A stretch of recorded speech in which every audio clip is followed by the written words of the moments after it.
Assalamualaikum warahmatullahi wabarakatuh. Salam sejahtera untuk kita semua.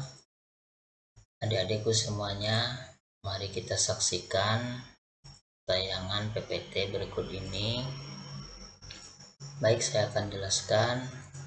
Yang pertama ini adalah bimbingan klasikal. Adapun topik layanannya yaitu tentang kebiasaan belajar yang efektif dan efisien menggunakan teknik SET manajemen.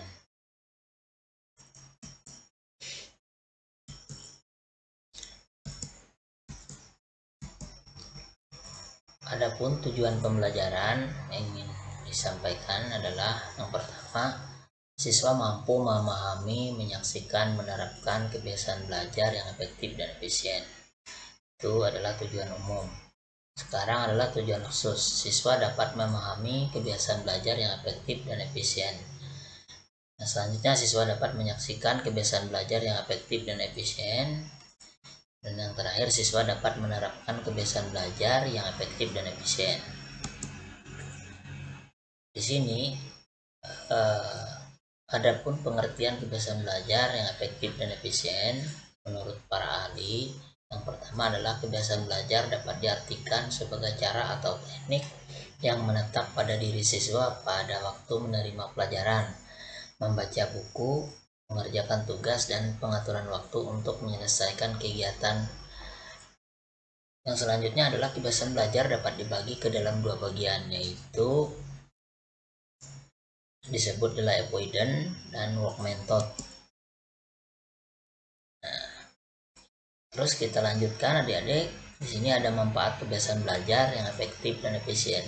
Ini adalah kegunaan kebiasaan belajar yang efektif dan efisien. Yang pertama, nomor 1, penghematan waktu atau economy of time. Yang kedua, meningkatkan efisiensi manusia atau human efficiency. Yang ketiga, membuat seseorang menjadi lebih cermat. Yang keempat, membantu seseorang menjadi ajek atau mampu, ya. Baik, di sini adik-adik ada salah satu contoh video tentang kebiasaan belajar yang kurang baik di dalam kelas. Mari adik-adik perhatikan, barangkali adik-adik pernah melakukannya. Kita saksikan bersama.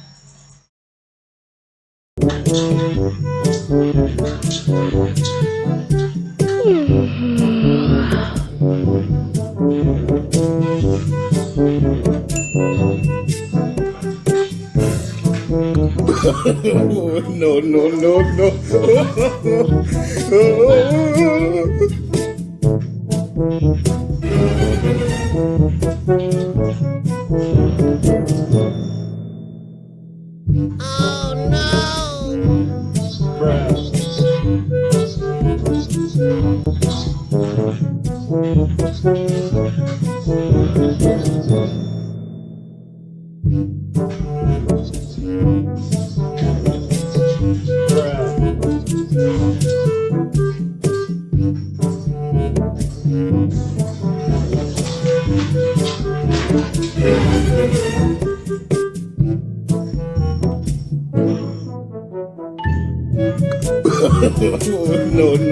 No.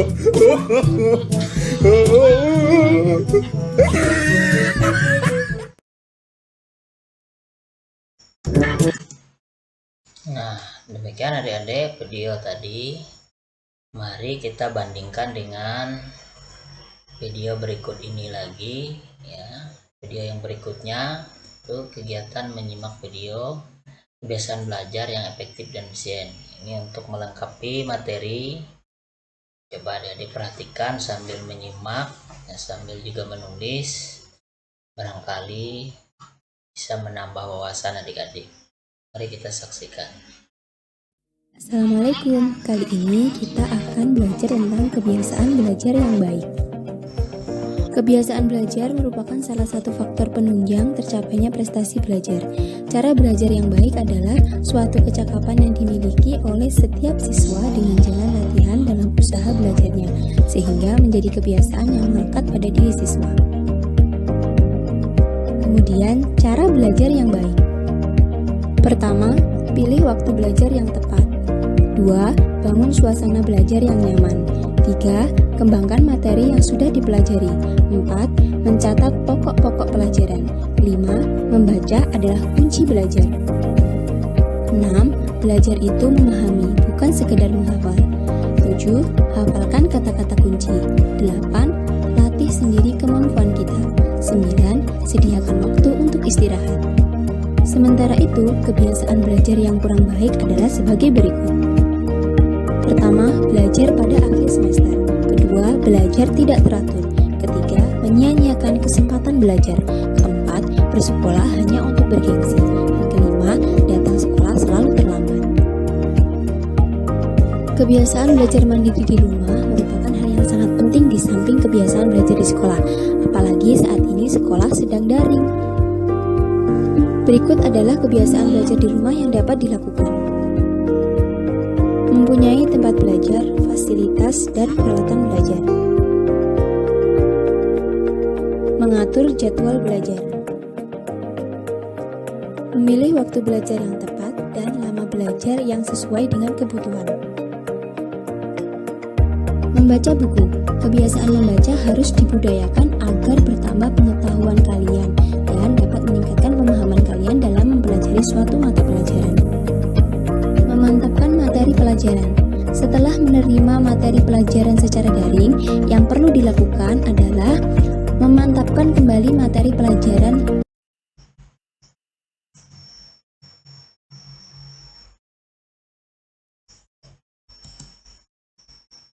Nah, adik-adik, setelah menonton video atau menyimak video yang baru kita tayangkan, silakan adik-adik diskusikan dengan kelompok ya, yang sudah dipersiapkan sebelumnya. Silakan setelah itu adik-adik menyampaikan hasilnya ya, menyampaikan hasil dari menyimak tayangan video di atas. Baik adik-adik, jika sudah, mari adik-adik sampaikan supaya kita dapat mendengarkan hasilnya dari kegiatan menyimak video. Nah, sekarang adik-adik sambil mencatat kegiatan, sekarang adik-adik mengisi lembar LKPD yang sudah dipersiapkan. Baiklah adik-adik, jika sudah silakan dikumpulkan di depan untuk diberikan penilaian sejauh mana adik-adik dapat memahami pembelajaran yang baru kita berikan atau kita sajikan.